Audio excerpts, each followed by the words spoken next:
Bonjour et bienvenue, vous êtes chez Arami Trading Academy. Vidéo extrêmement importante. Nous allons parler des moyennes mobiles. Alors, ces quelques minutes sont extraits de notre formation Day Trading complète. On va rentrer plus en détail au niveau des moyennes mobiles, qu'elles soient moyennes mobiles simples, moyennes mobiles exponentielles, en 20, en 30, en 40, en 50, en 100, en 200. Je vous propose cette vidéo maintenant, après ceci. On voit parfois des graphes effectivement remplis d'indicateurs. Nous, on travaille essentiellement avec les moyennes mobiles, ce qu'on appelle les MM, ou les MA en anglais, Moving Average. Pourquoi on travaille uniquement avec une ou deux moyennes mobiles? Parce qu'on n'a pas besoin de plus, en fait. On n'a pas besoin de plus, comme on va le voir dans cette partie-là. Et ensuite, dans la partie pratique, on se rend compte, en fait, que il nous suffit que deux moyennes mobiles, en tout cas à notre niveau, pour pouvoir travailler en day trade, en swing ou même en investissement. Donc, c'est un outil d'analyse statistique et dynamique facile, simple, que vous allez rajouter en fait dans sur vos graphes. Cet indicateur vient en complément de l'analyse des bougies et des modèles que nous faisons. Donc, alors, prenons la moyenne mobile d'abord simple. Tout d'abord, vous dire qu'il y a une moyenne mobile simple et une moyenne mobile exponentielle. L'exponentielle, on s'en sert pas du tout. C'est uniquement pour ce qu'on appelle du speed trading, du trading extrêmement rapide. Donc, comme on va le voir, sur un graphe, sur un graphique, lorsque les bougies, l'action est au-dessus de la moyenne mobile, on comprend que le cours est à la hausse, c'est tout simple. Et lorsque l'action est en dessous, on comprend que le cours est à la baisse. Alors, on va voir ça maintenant plus en détail dans le slide suivant.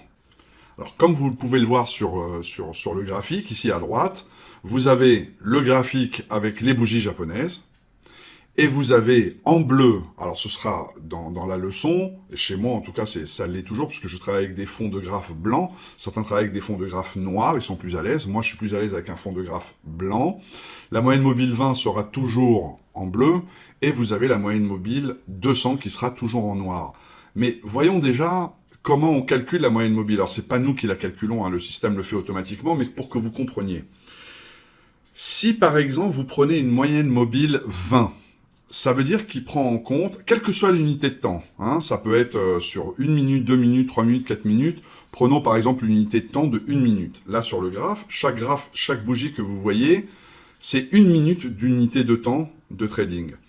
Eh bien la moyenne mobile 20, elle calcule le prix de clôture moyen des 20 dernières bougies dans un intervalle, qui apparaissent dans un intervalle de 1 minute. C'est-à-dire, on prend par exemple pour la moyenne mobile 20 derniers prix de clôture, donc on fait la somme des prix de clôture, un peu de mathématiques, hein, on fait la somme, on additionne tous ces prix de clôture, qu'on divise par la quantité de période, donc moi c'est une moyenne mobile 20, donc c'est 20 bougies, et ça me donne une moyenne mobile, une moyenne des 20 dernières.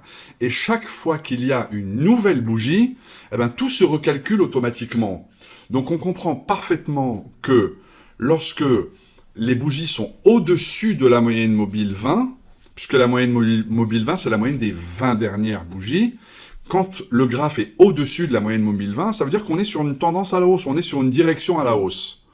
Lorsque le graphe, les bougies passent sous la moyenne mobile 20, ça peut être juste une correction momentanée, mais avec toujours un peu de retard, puisque vous voyez que la moyenne mobile prend en compte les 20 dernières bougies, donc elle a toujours un peu de retard.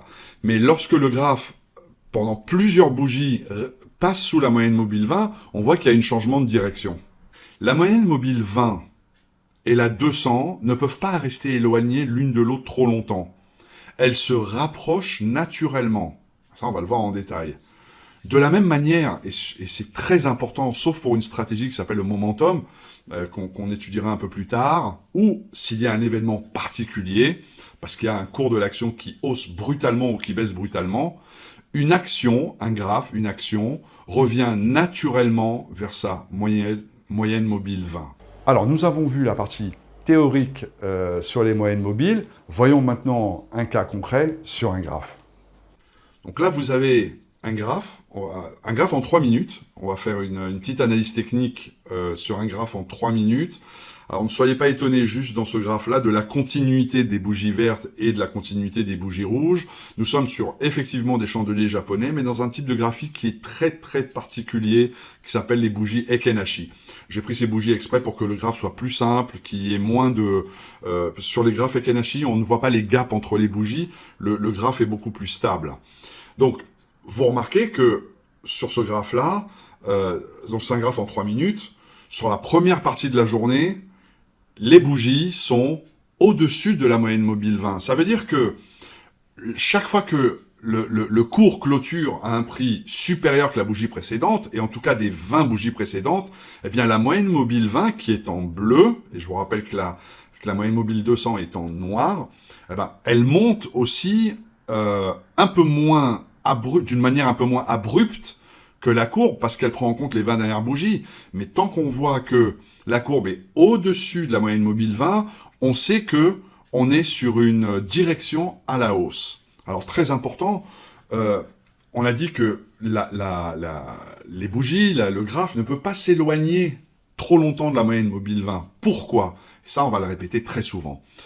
Tant qu'elle est au-dessus de la moyenne mobile 20 et qu'elle colle un peu à la moyenne mobile 20, on comprend que le prix augmente d'une manière raisonnable, on va dire.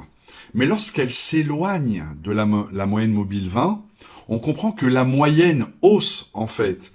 Et qu'à ce moment-là, on dit que l'action, elle est en surachat. Donc sur la partie gauche, vous voyez que le prix monte d'une manière très abrupte, donc elle s'éloigne de la moyenne mobile 20. Qu'est-ce qu'elle doit faire? Elle doit s'en rapprocher.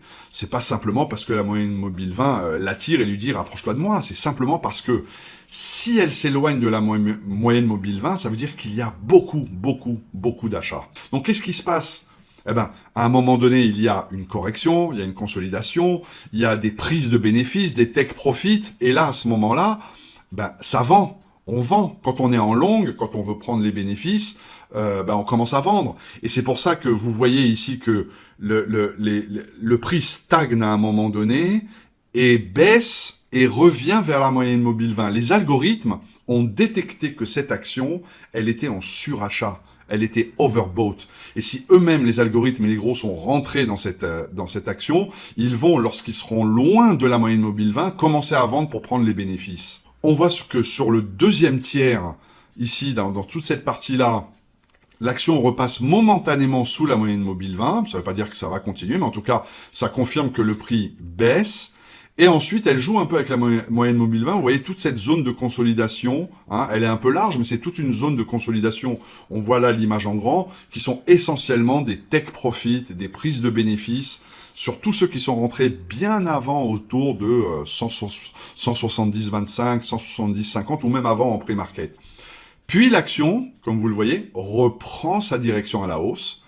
Et du fait, regardez un peu la taille de ces bougies-là qu'on a entourées, les bougies sont très grandes. C'est-à-dire qu'il y a une amplitude de prix qui est très élevée. Et c'est la raison pour laquelle elle s'éloigne de la moyenne mobile 20. Ensuite, elle vient légèrement corriger, prise de bénéfice, elle remonte encore, et elle refait encore un cycle de consolidation autour entre 173,50 et 174. Ça peut être la limite du potentiel de cette action. Hein, elle ne peut pas monter trop plus haut que 174.